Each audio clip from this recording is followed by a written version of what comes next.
Veg roll తయారు చేసే విధానం. ముందుగా ఒక చపాతీ చేసుకుని దానిని సగం కట్ చేసుకోవాలి.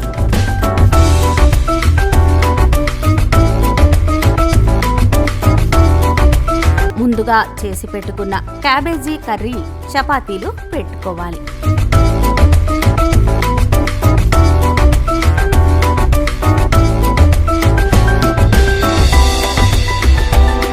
చపాతీ పైన ఆయిల్ రాసుకొని గుండ్రంగా రోల్ చేసుకోవాలి.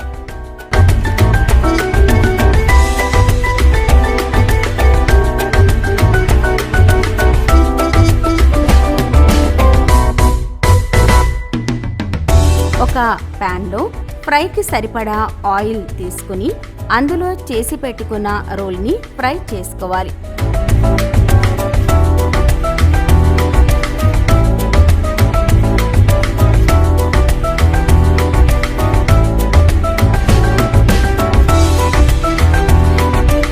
ఫ్రై చేసుకున్న రోల్ని ముక్కలుగా కట్ చేసుకోవాలి.